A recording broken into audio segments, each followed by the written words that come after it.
In a previous episode of the podcast, I touched on how difficult it was to pin down the date which the United States actually became independent. In the case of the United States, it was a matter of figuring out when we wanted to define independence. Was it at the start of the rebellion, the act of declaring independence, or was it the end of the war? In the case of Canada, trying to pin a date on independence is a lot more complicated, and it extends over a much longer period of time. Find out when Canada became independent, or if in fact it ever really did, on this episode of Everything Everywhere Daily.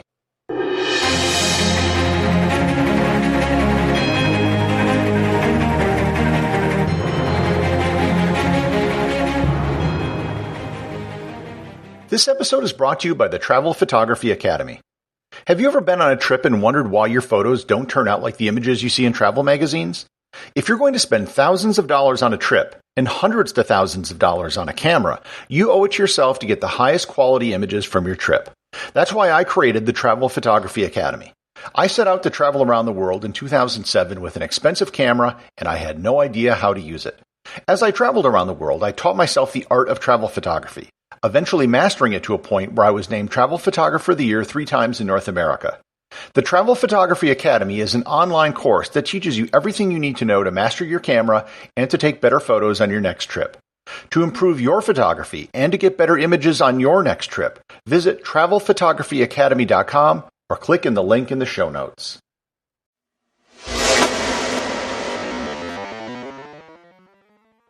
The first date we have to establish to set down on the path of Canadian independence is 1840. This was the passage of the Union Act, which combined the former colonies of Upper Canada and Lower Canada. Lower Canada was what is today part of southern Quebec, particularly around the St. Lawrence River, and Upper Canada was what is today southern Ontario. The Act merged together two colonies into the Province of Canada. While in no way, shape, or form was the Province of Canada independent, it was the nucleus for what the rest of the country would coalesce around as it grew. It was the first thing we could point to as a Canada. The impetus behind this came from John Lambton, the first Earl of Durham, who was the High Commissioner for British North America. He was sent to the region to investigate what could be done after several rebellions in the British territories in 1837. His conclusions were presented to the British Parliament in the form of a document entitled Report on the Affairs of British North America. In it, he said that if the people weren't given some sort of national identity to rally around, they would eventually seek independence like the United States or join the United States itself. The next big step in Canadian independence occurred on July 1st, 1867, with the passage of the British North America Act. If you were to ask most Canadians when Canada became independent, the vast majority would say July 1st, 1867. This is mostly true, but not totally true. It was on this date that British North America Act was passed, which established the Dominion of Canada. This is the day that Canadians celebrate as their National Day, aka Canada Day, but it isn't called Independence Day, and for a good reason.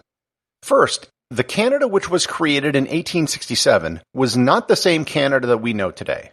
The Act joined together the Province of Canada with the colonies of New Brunswick and the colony of Nova Scotia. It didn't include other British colonies that were in North America, such as British Columbia or Newfoundland. Second, it created what was known as a dominion. A dominion was a newly created term to describe a part of the British Empire which had extensive autonomy to create its own rules. It was something more than just being a colony where all the decisions were determined top-down by colonial administrators. Dominions could have their own elections and mostly determine their own course. Canada was the first dominion, but others soon followed suit in New Zealand, Australia, South Africa, Ireland, and India. Much of this was a recognition that if the British didn't allow for more autonomy, they would probably lose their possessions, similar to how the United States left the empire. Although Dominion status did fundamentally change Canada, the British Parliament still had ultimate control. They could unilaterally pass any legislation which affected Canada and overturn any law passed by the Canadian Parliament. Canada was also not allowed to have their own embassies or ambassadors, and all foreign policy was transacted through the British. While Canada was given an identity in 1867, they were hardly independent, considering that absolutely everything in the country could be overridden and controlled by another country. One condition of independence I spoke about in the United States episode was recognition by other countries. Canada didn't go about receiving international recognition until the 20th century. The Balfour Declaration of 1926, not to be confused with the Balfour Declaration which dealt with the issue of Palestine, stated that all dominions should be equal in status with the United Kingdom. In 1926, Britain assigned its first High Commissioner to Canada, which was their equivalent of an ambassador. Canada finally established its own diplomatic relations with the United States in 1927. This equal status with Britain was codified in the 1931 Statute of Westminster, which basically stopped the ability of the British Parliament to unilaterally make laws for Canada. It replaced it with something known as request and consent. While the British could no longer unilaterally impose their will on Canada, Canada still needed to make a request to the British Parliament to change their constitution. They also still had the monarch of the United Kingdom as their head of state. This was finally resolved in 1982 with the Canada Act. This removed the request and consent clause and eliminated any and all ability for the British Parliament to pass laws affecting Canada. The Canada Act was actually an act of the British Parliament, and the last act so passed under the request and consent clause of the 1931 Statute of Westminster. Because Canada requires all laws in the country to be written in both French and English, it also became the only law ever passed by the British Parliament written in French. So with the Canada Act finally passed, and with a ceremony in 1982 in Ottawa overseen by the Queen, Canada finally became 99% independent. Wait, 99%? Why not 100%? Well, it has to do with the whole Queen thing. Canada is not a republic. It's a kingdom. Many Canadians aren't even really aware of this fact. Their monarch is the Queen of Canada, who just so happens to also be the Queen of the United Kingdom. It should be noted that while the Queen of Canada and the Queen of the United Kingdom are the same person and share the same line of succession, they are not the same positions. The Queen of Canada is a totally separate position and title from the Queen of Australia or the Queen of the UK. The fact that Canada isn't a kingdom doesn't prevent it from being 100% independent. There are many countries which have monarchies that are fully independent. That remaining 1% stems from the fact that Canada's head of state doesn't even live in their own state. For all practical purposes, this isn't a big deal. It isn't as if the Queen is sticking her nose into the business of Canada. Nonetheless, there are many extraordinary, sweeping powers that are officially vested in the Queen in Canada's Constitution.